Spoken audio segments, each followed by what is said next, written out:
तो क्या खरगोन में हो रही सुसाइड्स के पीछे, आत्महत्याओं के पीछे कोई अदृश्य ताकत है? इसी पर हम चर्चा कर रहे हैं। लेकिन अब तक की चर्चा में यही निकला है कि नहीं, ऐसा नहीं है। उन सबको रोका जा सकता था, बातचीत की जा सकती थी, लेकिन फिलहाल सरकारी दरवाजे तो बंद नजर आ रहे हैं। चर्चा में हमारे साथ विक्रम सिंह हैं, retired IPS officer, farmer DGP. हमारे साथ नागेश सूद हैं, जो कि सामाजिक पहलू पर पूरे हमें समझा रहे हैं। प्रकाश हिंदुस्तानी हैं, वहां वरिष्ठ पत्रकार, जो कि वहां पर लगातार लाइव रिपोर्टिंग करते रहे हैं और उस क्षेत्र के बारे में लिखते रहे हैं। अनुजा कपूर है, मनोवैज्ञानिक हैं और हमारे साथ स्टूडियो में मौजूद हैं। इस पूरे केस के तमाम पहलू हमें समझा रही हैं। लेकिन सीधे हम शरद के पास एक बार फिर से जाने की कोशिश करते हैं, जो कि खरगोन से लाइव हैं। शरद, वही सवाल जिससे मैंने चर्चा की शुरुआत की थी। अब तक की डिस्कशन में तो यही निकला है, चर्चा में यही निकला है कि लोगों से बात की जा सकती थी, लोगों को समझाया जा सकता था। क्या ऐसा अब तक कुछ हुआ है? अगर हुआ होता तो शायद राजनेताओं के कान तक बातें पहुंचती, लेकिन अब तक ऐसा कुछ हमने देखा नहीं कि हुआ है, या अब ऐसा कुछ होने जा रहा है?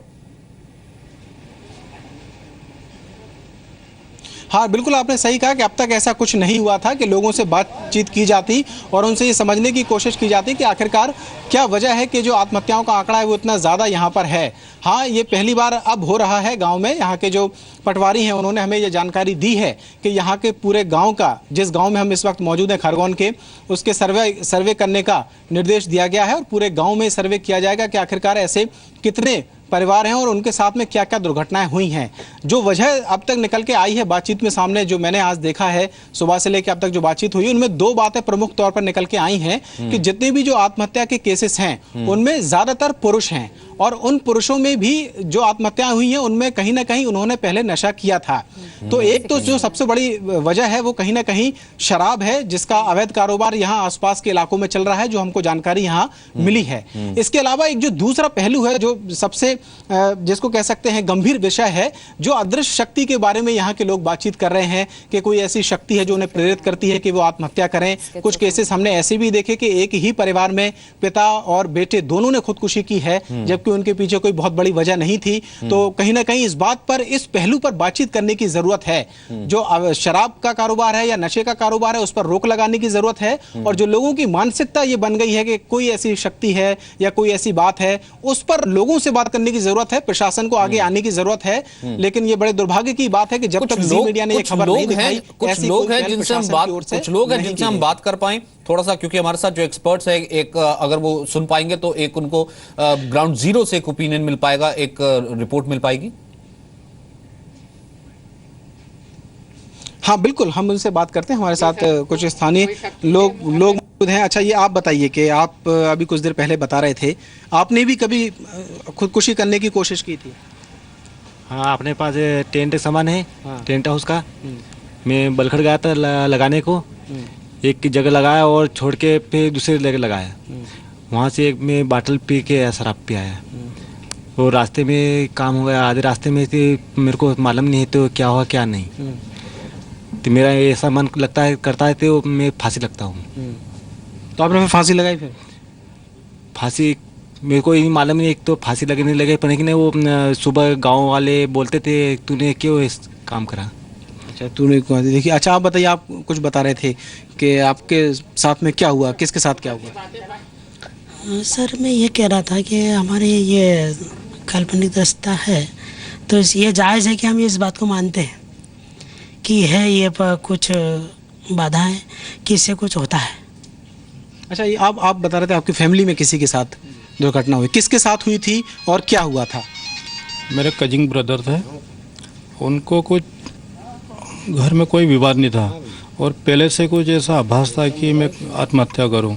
2 दिन पहले उसने कह दिया था कि मैं आत्महत्या 2 दिन बाद मेरे पेपर में न्यूज आएगी। और घर उसने कीटनाशक दवाई पर गांव में ज़ोर से चिल्लाता निकला कि मैंने दवाई पी ली और आके बस में बैठ कर हॉस्पिटल अपने आप गया।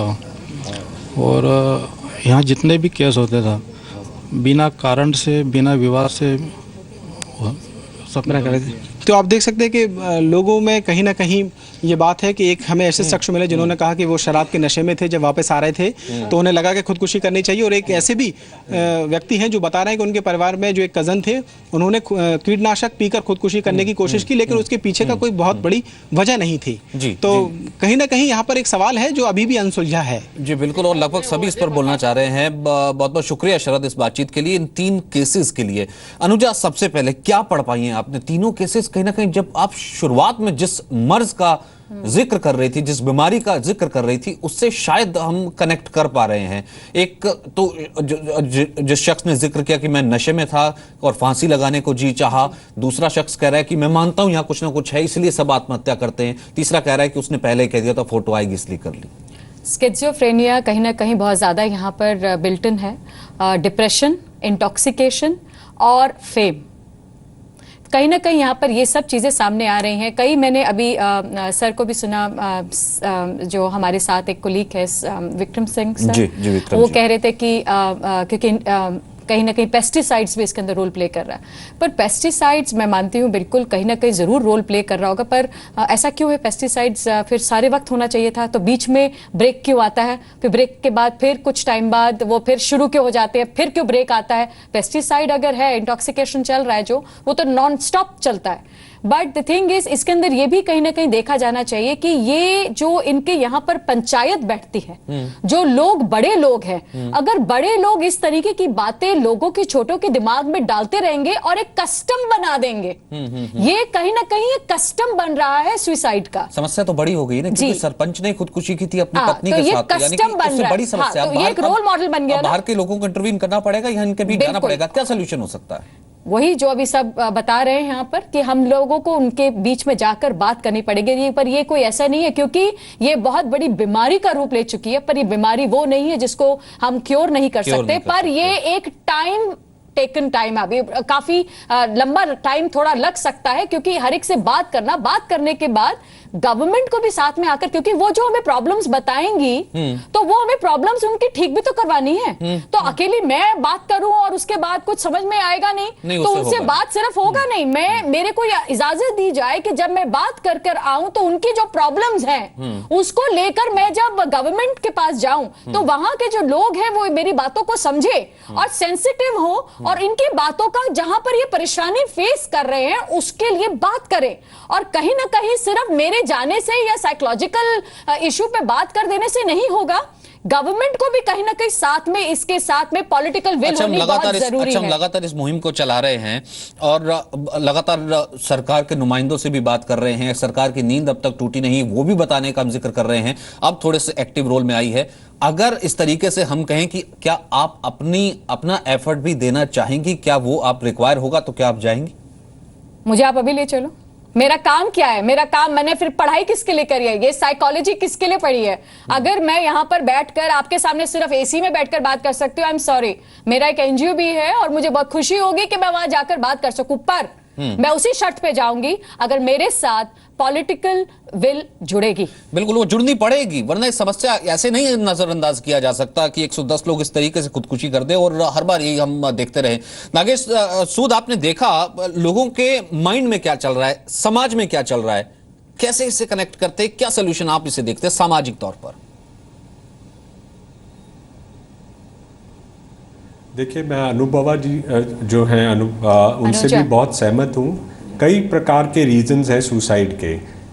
Anuja, I am sorry, genetic एक रीज़न है।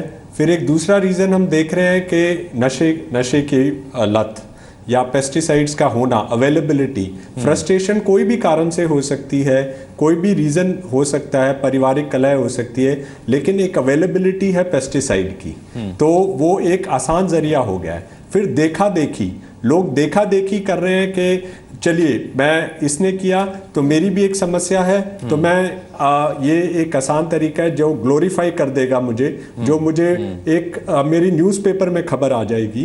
तो ये भी एक रीज़न है कि आसान रीज़न इन्होंने एक बना लिया है कि मेरी समस्या का समाधान यही है।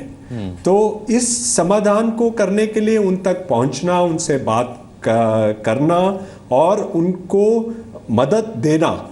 आप ये हम इसको पॉलिटिकल या राजनीतिक एंगल ना देते हुए हमको जाना है उनके पास, हमको बात करनी है और उनको मदद देनी है।